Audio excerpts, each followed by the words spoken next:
I'm Jerry Weaver. I'm an alcoholic. My sobriety date is July the 2nd, 1989. My home group is a group called There Is a Solution. We meet on Tuesdays and Thursdays, 7 o'clock in Holly Springs, North Carolina at the Methodist Church. Matter of fact, they're starting right now, or they're 10 minutes into it. And I'm glad they don't have a business meeting tonight because I'm not there. And they like to vote stuff in when I'm not there. So stuff that they shouldn't be doing. It's good to be sober tonight. It's good to be amongst friends. Good to be in my right mind, best I can tell. And I love this group. I appreciate being asked to come and speak again. But I got a lot of good friends in this group. And I'm a guy that comes from a very structured group, if you will, and structured sponsorship. And it's not real popular in Alcoholics Anonymous nowadays, but I appreciate it, and I appreciate what we call a third legacy group, and people that take Alcoholics Anonymous seriously and try to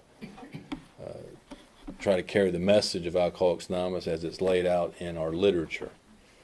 And and I know tonight is birthday night.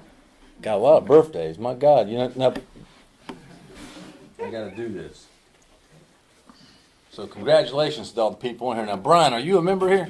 Yes. Now, aren't you celebrating tonight? Yeah. They forgot you.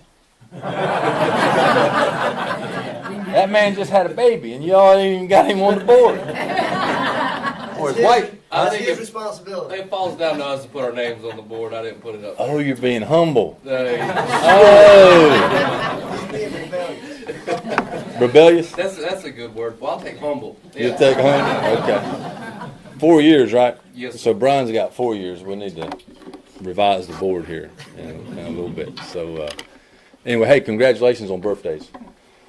I was in the basement of a guy's house. I was 12 years old, and me and him decided we were going to drink some whiskey. And I had sipped some beer from my grandfather and my dad since I was probably about 6 years old, but never really felt the effects produced by alcohol. But when I was 12 years old in the basement of that house, we started drinking some old granddad 100 proof. And when I got that whiskey in me, it literally changed my life. Prior to that night, I was a guy that I know now I was full of fear. I was scared of everything, even though I didn't quite understand what all that was. I was a guy that thought that I was supposed to know everything, but didn't know anything and acted like I knew everything. I don't know where I got that from. My parents didn't teach me that. I just kind of thought that everybody knew stuff and I didn't. And I was just confused about life. Thought I should be somewhere other than where I was at. And when I got that whiskey in me at the age of 12, all that went away. And all that fear, doubt, confusion disappeared. I felt like I was the king. I was immediately strong and tall and good looking and knew everything. And I always, there was a movie that came out called Limitless. They made it a TV show, but this guy would take this pill called AZT. And when he put it in him, right, the world lit up, the colors changed, and he got strong, and he could automatically speak 3 or 4 languages, and he knew kung fu and fujitsu and taekwondos,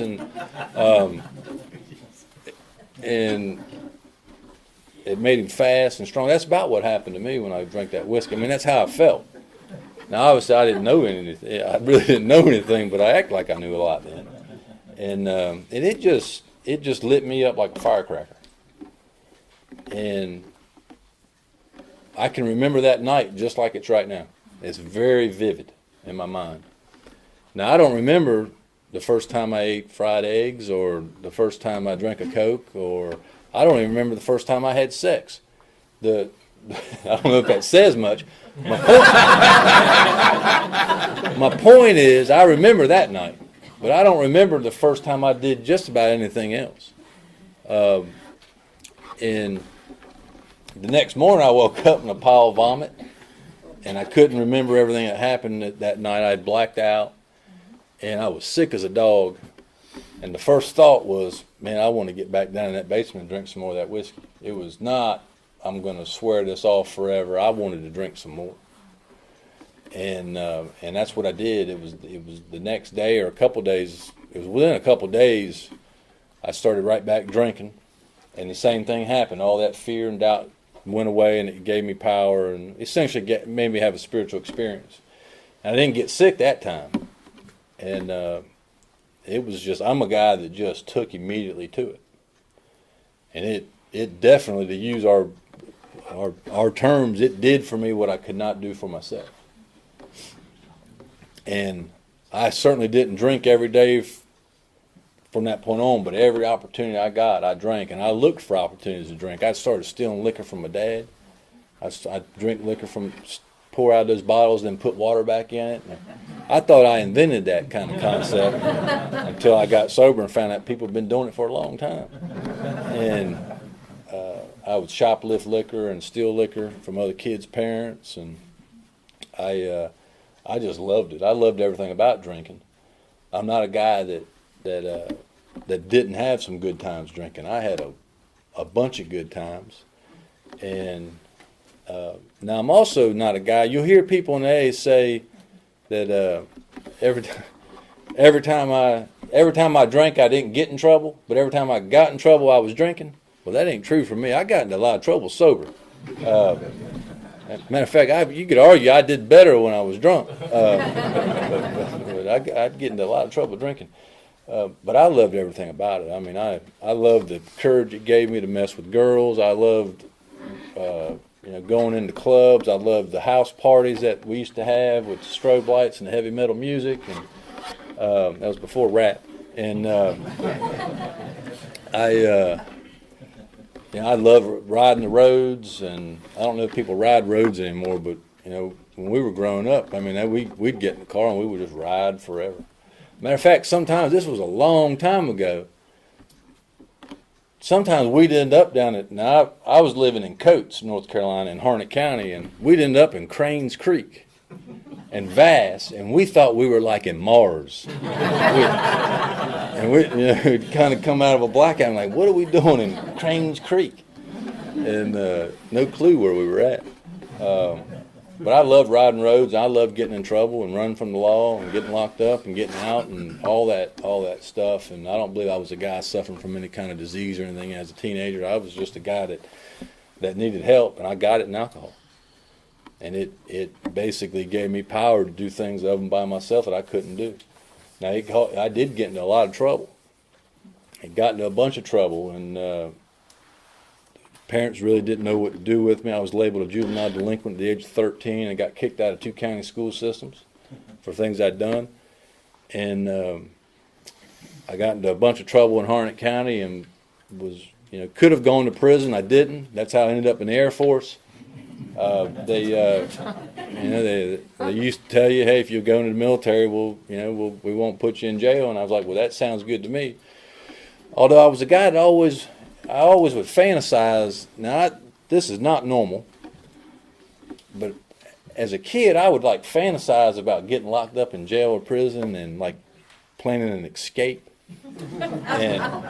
And I would, in my mind, I'd fantasize about escaping, and they were going to write stuff about me in the paper and make a movie about it and all this. It's just bizarre. I'm glad I never had to actually play that out.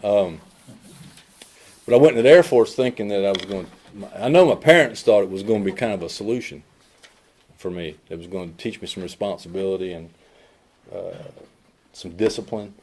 And I mean, that didn't happen. I just continued to drink.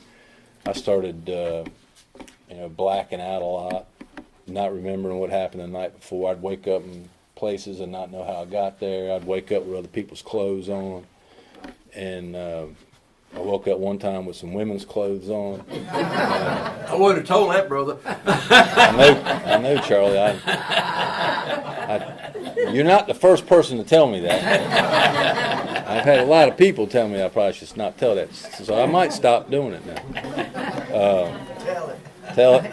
Tell it all. And I wouldn't think much about that stuff. I just thought it kind of happened to everybody. And I got married, young age, thinking that was going to teach me some responsibility. That didn't. I just continued to drink. I continued to disappoint people. And the whole time I always knew there was something wrong with me and that things weren't quite right. I never knew what it was. And I didn't know, and at that point I didn't really associate alcohol with an issue. It just seemed more like a solution. But something happened to me around 19, best I can tell, 19, 20 years old, when I kind of, I guess, crossed over a threshold, and man, I absolutely got to the point where I could not control my drinking, and I'd make all kinds of promises to people, and I couldn't keep the promises, and my first real attempt at trying to quit drinking was in church, and it was I guess I'd been married about 10 or 11 months, and the drinking started to cause an issue with the marriage, and I'd gotten I guess intervened with my father-in-law and all that, and anyway, I ended up one morning in a church. Now, it was a Free Will Baptist church, and this particular Free Will Baptist church was ultra conservative, and nothing wrong with that. This is just what happened. So anyway, that morning I'd never been there, and that morning I walked up. I'd been out drinking for about 11 days, the best I can remember, and I went in there with my younger brother, and people looked at me like, "What in the world is up with this dude?" I had these pants on that were about 4 inches too short, and had this old silk disco shirt on with a big collar, and I walked in there, and people were looking at me like, "What in the world?" And they had the altar call, and I went up, and folks came up there and laid their hands on me and prayed with me, and I got up there and cried in front of the whole congregation, and told them I wanted to get my life in order. Now, I don't know what's wrong with me. All I know is that I'm disappointing a lot of people. I'm spending money that I ain't got. I'm writing bad checks, and I can't quit drinking. I'm drinking on the job at work while I'm working on airplanes, and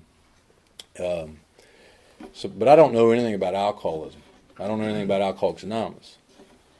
But I do know that morning I wanted my life to change desperately. And I left that church that morning thinking my life was just automatically going to get better because of what I did in that church. Now, I guarantee you they didn't tell me that.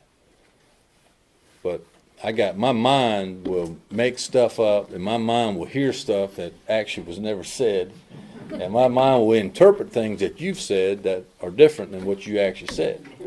I don't know if anybody else has ever had that problem. I had it a couple times a day with my wife.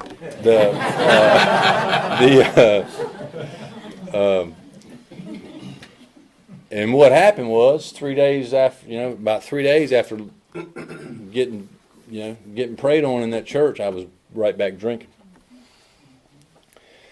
And I stayed, for the next 7 months, I basically just lived an absolute horrific life, lying, cheating, stealing, conniving, working angles with people, and manipulating people. I stayed involved in that church for several months, and I would go in there all tore up, and they had to have known. I think the morning they baptized me, I had been out for 3 or 4 days, and I would show up. We'd be out on a run. I'd show up Sunday morning, And it was interesting. When I would show up because I was desperate for help. I didn't show up to purposely be a clown, even though that's what I was. But I would show up just desperate, and I'd get up right in the middle of the guy's sermon and, go in the bathroom and do cocaine, or go out to the parking lot and drink some more of that aristocrat vodka.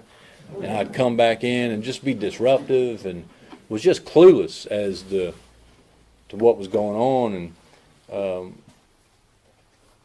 the preacher, he would lay it down too now, and he would scare you, right? I mean, he was. I remember the first couple of times I went, he would start talking about stuff, and I'm like, how do you know I was doing that? And I'm already paranoid and suspicious about everything, so I'm thinking like, hey, guy's following me around, or my brother's been talking to him, or something, and you get in there all torqued up, and your buzz disappear real quick, or you get or I'd get paranoid, and I think the devil was going to come right up out of the floor and snatch me down. And then I would leave and get all feel just guilty and remorseful, and I just hated myself. I mean, I just absolutely hated myself, and I started carrying that they gave me a little pocket New Testament, and I started carrying that around. I was still in the Air Force, and we wore green fatigues back then, and this before everybody wore camo, but we just wore these straight kind of olive green fatigues, but they had pockets here, and that New Testament would fit in that pocket just right. And I'd show up for work, and I was just desperate for attention, and desperate for people to just know I was doing okay. So I'd pull that New Testament out on break, and I'd read it in front of people, and didn't really have a clue what it was telling me, but it looked good, and I'd preach to people at work and tell them that that they needed to get on board with what I'm doing, and I'd say that on break, and I'd go out in the car and get some more of that Thunderbird wine, or pop a couple Percocets and come back in. I mean, it was just rough.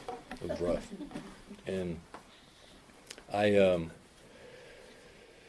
mean, basically what happened was I got suicidal, and I tried some other stuff to kind of get my life on track, like exercising and eating healthy, and I got on this kick that, I shaved my head too, so I worked with this guy that drank like I did, and one morning I came in, I showed up for roll call, and his head was shaved, and I asked him, I was like, man, what's up with your head? And he said that he'd hooked up with his organization that believed that the problem of man stems from their hair.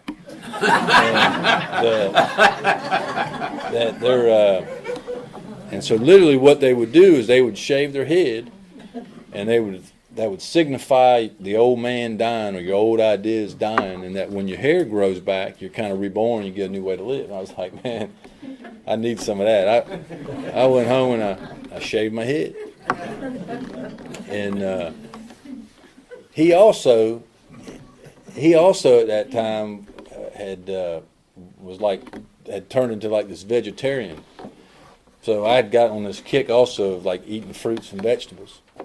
And so here I am with a shaved head, eating fruits and vegetables, and I stayed sober about 3 days with that shaved head. But that's the delusion I was in. I mean, I really thought that was going to have an impact by shaving my head. And then eat a few tomato sandwiches with the shaved head, you'd shave, but it didn't work. And the psychiatrist, I went and saw the psychiatrist, and I wasn't down with all that. What happened was I was very just kind of tired about the way I was treating my family, and what the things I was doing, and the disappointment and the hurt that I was causing them. And I attempted suicide 3 times, and they were well, other than the first one. The first one wasn't. I mean, I wanted to die, but I told on myself too quick.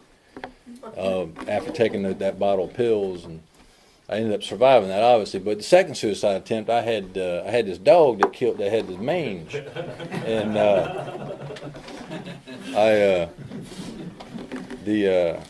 this is another story I shouldn't tell, Charlie, but people always want me to tell it, so I'm gonna tell it. So the veterinarian had given us this poison to kill the mange on that dog, and one night I came home and I'd been planning it out about how to do it, and I'm glad at that time I didn't have any guns, because all the guns were at the pawn shop. If I'd have had some, I really believe I'd have shot myself.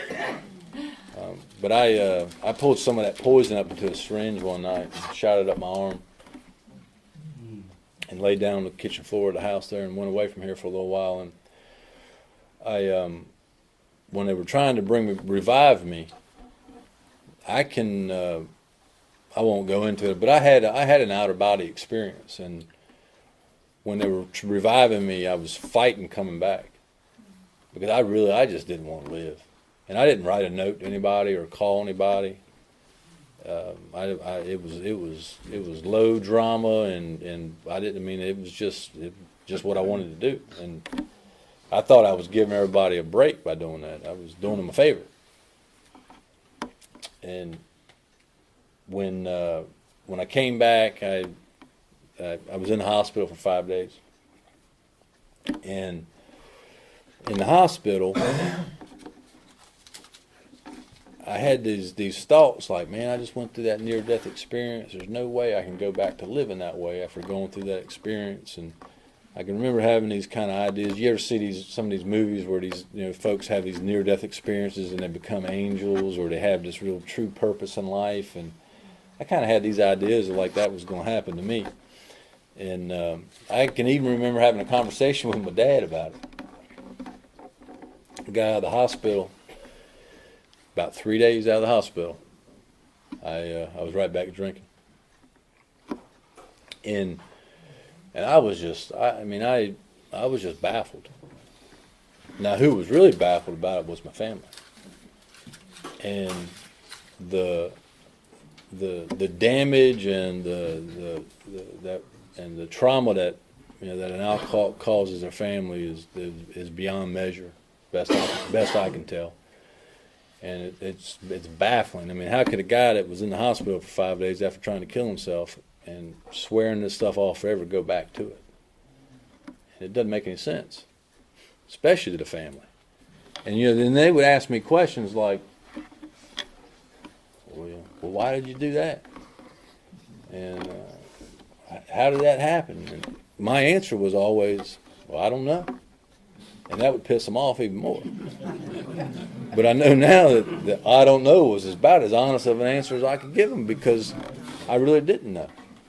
And, some people thought I was just sorry, and some people thought, that my grandma used to call me white trash. You're just white trash. And, if you really wanted to quit, you could, and stuff like that. And that's not, for an alcoholic, there's nothing else that we can do but drink if there's no solution. And basically what happened was I got discharged out of the Air Force and lived just like an animal. Now, I will say this. I thought when I got discharged out of the Air Force, I really thought that my life was going to take off. That because I'm a guy now also that I'm a victim, and that most of my problems are your fault. Right? It's somebody else's fault. And I really thought that the Air Force promoted drinking, and that's one of the reasons why I drank the way that I did. I can guarantee you that ain't the truth. But I really thought when I got out of the Air Force that all this pressure was going to be off of me and that I was going to get my life in order. Well, that didn't happen. It got worse quick. And for over just about 3 or 4 weeks, I'm living like an animal. My wife's gone. We're getting ready to lose the house that we're living in. It's infested with fleas. And, I don't know what I'm going to do. I had just kind of resigned to the fact that my life was never going to amount to anything and that I was going to die soon. And I was actually okay with that, because I was mentally and emotionally, spiritually, I was just absolutely down in the valley. I mean, I felt like I was living in hell. And one morning I came to at a guy's house. I shouldn't even say I came to. We'd never slept. I mean, we'd been up forever. But I kind of woke up and realized we were out of whiskey, and so I left his house walking was going to walk to the grocery store and write a bad check. Now it was about an 8 or 9 mile walk from where I was at, and my plan was to get out to 27 highway there between Benson and Coates and hitchhike into town, which, I mean, somebody would have picked me up. I don't even know if people hitchhike anymore, do they? But we used to hitchhike a lot. And it's a pretty good way to get around. I guess that was the original Uber, huh? Although most of the time it was free. Yeah, I never thought about that. But anyway, while I was walking down the road that morning, it was like my whole life flashed before my eyes. Now, it wasn't this is all hindsight. But while I was walking down the road, it was like this moment of clarity came to me, and like, man, it was like these voices telling me that I needed to get my life in order, and that this nonsense needed to stop. And I just turned 22 years old, and these like thoughts came that your life should be starting, it shouldn't be ending, and I like saw myself for the first time. It was like I was just hit with the truth. And the truth was, I'd done a poor job running my life, and that if something didn't change quick, that I wasn't going to make it. And it was like that was clear to me. And I said two things out loud. I said, "There's got to be something better than this," and then I said, "God, please help me." And now, when I said, "God, please help me," I didn't say, "God, please get me sober." You know, God, I'm an alcoholic, I need help. I didn't know what an alcoholic was. I didn't say, send me to Alcoholics Anonymous. I didn't know anything about any of that stuff.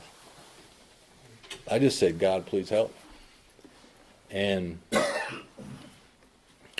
first thing I'll tell you is I've been sober ever since that moment. And what would happen, again, hindsight, when I said that prayer, my life changed. And it wasn't anything that I did. But I became surrendered at that moment. And again, this is hindsight. It didn't feel like it at the time. But it was like, looking back on it, it's like that when I said that prayer, that something moved in my life and turned me around on a completely different path than the path I was going down. Because that morning, my plan was to go write the bad check and stop by the bootlegger's house and to continue drinking. And that's not what happened. The next thing I know, through a series of circumstances, I ended up in a detox with no knowledge of what was wrong with me. I mean, they could have sent me to the Boy Scouts or over to India. I mean, I wouldn't have known the difference at the time, but I ended up in a detox.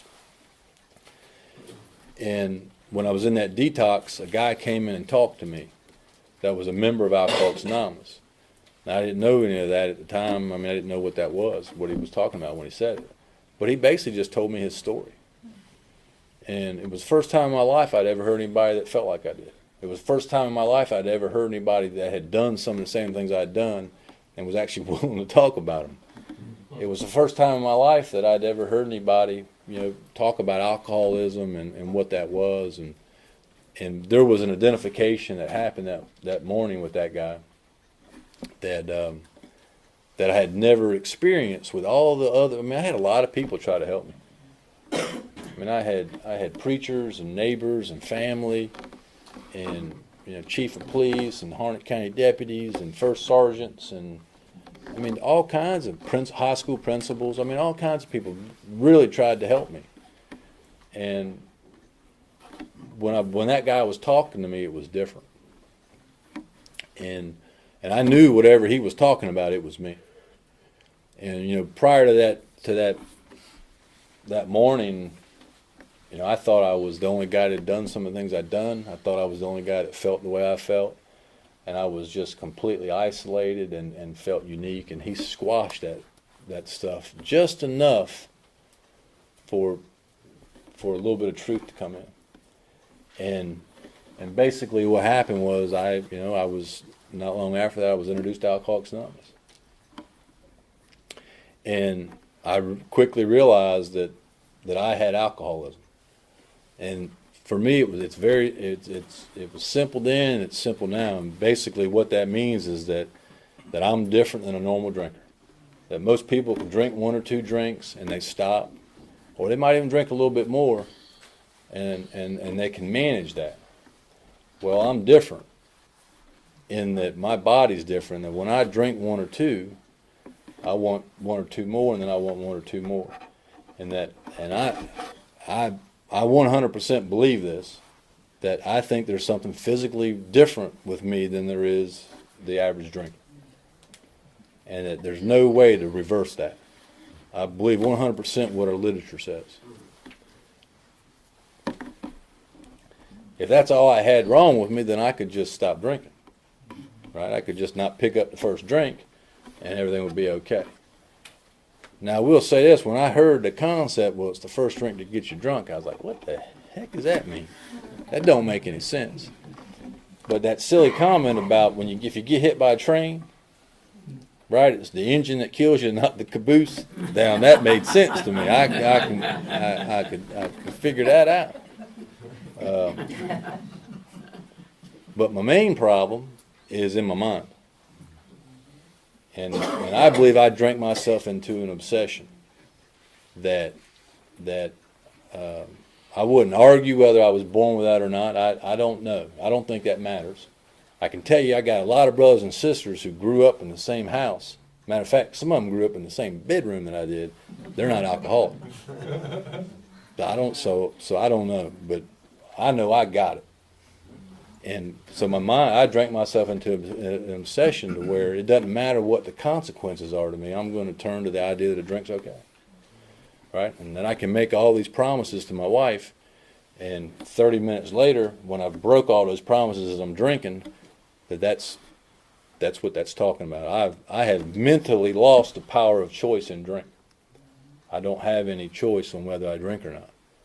That when that obsession and that thought hits, that I don't have enough power to stop that. I don't have enough power to shut it down enough to not take the first drink. And I'm a guy that believes that's a spiritual illness. I believe that the only solution to it is a spiritual solution. That a doctor and a pill is not going to fix that. And I was introduced to the idea that the only thing that, if I'm alcoholic, like the literature describes, that the only thing that's going to fix that is the 12 steps and coming into a relationship with God and then trying to pass this on to other people. And so basically what happened, I was introduced to AA that way, and I was introduced to our literature. I was introduced to the concepts of a home group and sponsorship and service work. And I was immediately told to go pick up people and take them to meetings. I was immediately shown how to sponsor people, and I was not told that you have to be sober this long to do that. I did work the steps. So I'm a guy that worked the steps fairly quickly. I did my first, fourth, and fifth step at about 5 weeks sober. I started making amends to people at 7 or 8 weeks sober. I was told that that's what I had to do if I wanted to stay sober and if I wanted my life to change. And I'm a guy that, now I didn't like just joyfully and willfully do all that stuff, but I knew I wanted something different. That morning when I was walking down that road and said that prayer, I didn't know it, but something happened to me. And I desperately just wanted something different for my life. And I was told that if half the energy I put into drinking, if I would just, all the energy I put into drinking, if I just put half of it into the program, I probably would do pretty well. And was also told that anything I put in front of the program, I probably would end up losing it. And so, I got involved, and I'm a guy I've just never looked back. I don't want to say when I got here, that I felt like this was my family, and boy, here we are. And I've not had that experience. still don't today sometimes when I'm in meetings. But I joined Alcoholics Anonymous, and I started going to meetings, and I started taking those steps, and I started to realize really quick that I'd done a poor job running my life, that I'd hurt a lot of people, and when I started making amends for those things, and I started just trying to be honest, that I got different results with life, and I truly quickly started to see, after making some amends to people, and I started to see that the world was completely different than I thought it was, and that I had this really false perception about life. I had a false perception about people, and I thought everybody was out to get me. Truth is, most folks they weren't thinking about me, and the ones that were didn't want to do anything but help me. And I thought they were the problem. And my life started to change drastically. People took chances on me and gave me a job. Somebody gave me a place to stay. Somebody let me borrow a car until I could get my own. And my family and people in Alcoholics Anonymous took care of me. And I believe that's because of the power of God, and because of the I guess a willingness to give up and to surrender. And I'm a guy. I love Alcoholics Anonymous. I'm honored to be a member of Alcoholics Anonymous. And I've grown up in Alcoholics Anonymous. I got sober when I was 22, and I probably had the mentality of an 8-year-old when I got here. And so I've grown up in Alcoholics Anonymous, and I've been able to let the steps and the traditions and men in Alcoholics Anonymous basically help guide my life. And I came into a relationship with God, and the principles that I've learned here and that relationship with God have guided basically my every step in life. And it's not a bad deal for a guy that was walking down the road wanting to kill himself. I will say this, that even sober, your life can get dark, and I've been through several kind of, I guess, phases of that.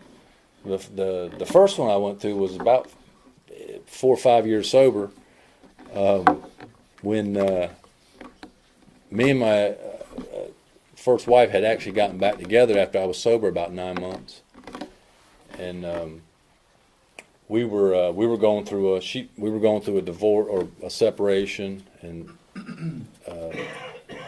sober about 4 years. I'd been stealing money from work, and I don't recommend that. And luckily, now I know that seems inconsistent with Alcoholics Anonymous principles, that I'm stealing money from work and I'm going through a divorce.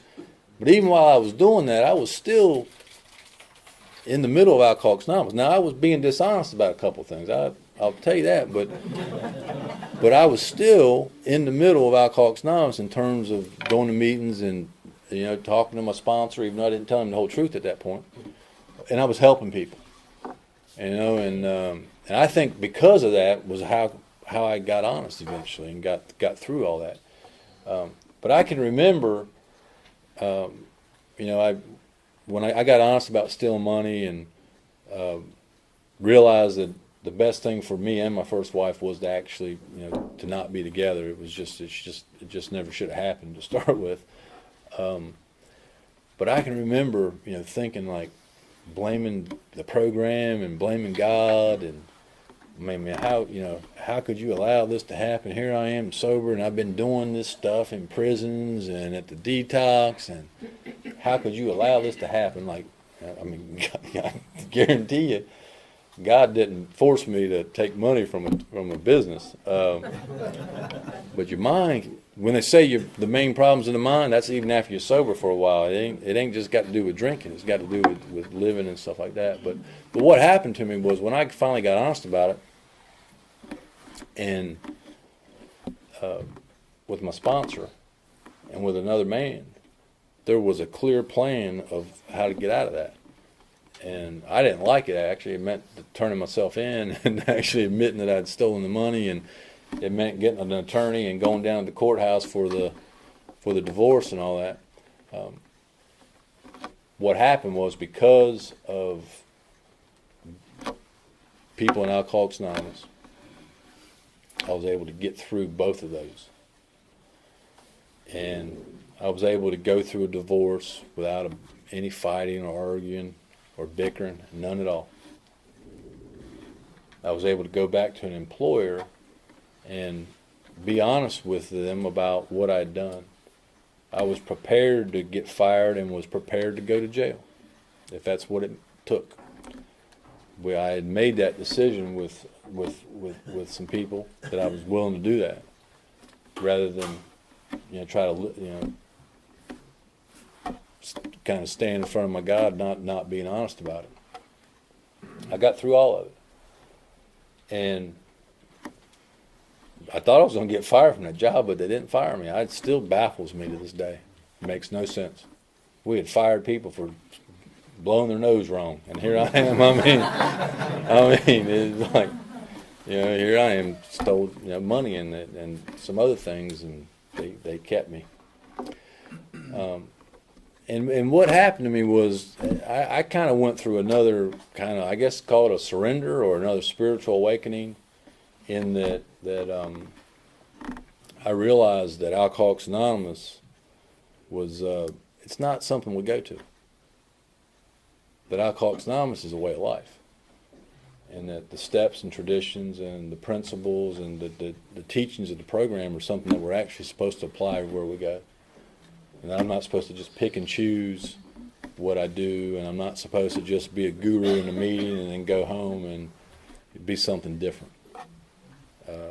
And when I started to consciously take God with me everywhere I went, and I started to consciously try to practice principles in all my affairs, not just in 80% of them, my life started to just drastically change again. And I started to realize that, I'd always kind of known that, but that there is power, there's unlimited power available to me. And that God basically loves me just the way that I am. And that there's power there, that when I'm truly willing to change and to move on to something better, that I can do that. And I don't have to continue to lie to myself. Well, I want to do this, I want to do that, but then I don't do it. And you guys this clock needs to go right up there, Steve. Make that change, man. I'll shut it down here in a minute. So I started to approach life differently, and basically went all in with the idea that the literature says that, I think it's in the wrong spot in the book, but it's in the book. It says God is everything, or He's nothing.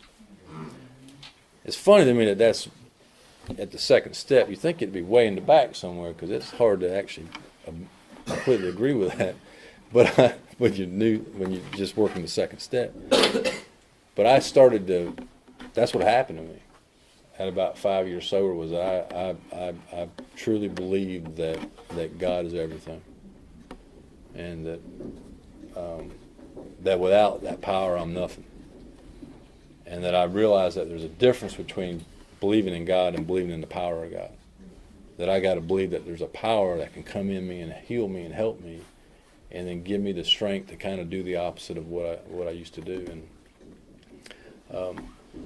I got remarried not long after that. Well, I was single a couple years, and I got remarried, and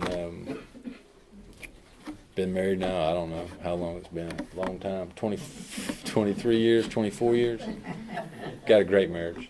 I love my wife, and the best I can tell, she loves me. But we're good companions, and we're good friends, and we get along, and we don't try to change each other, and we don't fight. I'm a good employer or employee, because of Alcoholics Anonymous. And that company, I went from basically sweeping the floors to being a president. And that's because of Alcoholics Anonymous. It ain't because of anything I've done. And, was able to do things that a guy like me is not, I guess, not really supposed to do. On paper, it doesn't make any sense. I don't know how else to explain it. That's the power of the program, is what that is. And I've been able to be a good member in my family, and which, I'm a guy that they didn't have much faith or trust in me for a long, long time, and today I'm a leader in my family. My family, calls me and asks me for help and asks me for suggestions and guidance and stuff. I know I'm asked to speak at funerals and weddings and all kinds of stuff that I can assure you, if it wasn't for the program, that would never happen. And I've been able to again, because of the program, I've been able to be a good member of the community, and I've been able to give back and to try to be helpful, and to be positive instead of being just a taker. And most importantly, that the program has given me purpose. And before I got here, I didn't have anything to live for. I didn't care about anything. I thought life was a joke. And I know today that life's precious, and that life's not meant to be taken for granted. And it's up to me if I want to take that serious or not. It's nobody else's responsibility. And the program has helped me to take life serious, but not, still have fun. And it's taught me to just have purpose, and that my job is to basically serve God and try to help other people. And it's given me freedom. And I think Steve said a prayer for me before we started, and he used the word freedom. And I can assure you, before I got here, there was nothing free about anything in my life. I was in an absolute self-made prison. And because of the steps of Alcoholics Anonymous, and because of the power of God that I found through taking those steps and being a member of Alcoholics Anonymous, I'm free tonight. And I'm free in my mind, I'm free in my body, I'm free in my spirit because of Alcoholics Anonymous. And I believe that an alcoholic actions will impact tens and hundreds of people negatively. And we destroy people and destroy families. Well, the opposite of that happens when we get sober.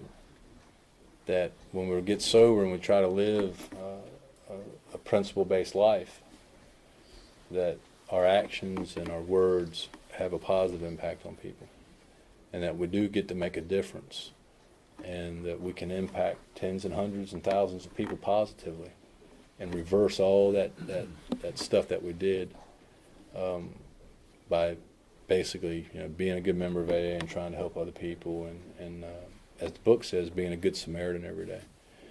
And that's what Alcoholics Anonymous has given me. So I appreciate y'all listening to me. Congratulations again on the birthdays. I'm looking forward to eating some cake. Thanks.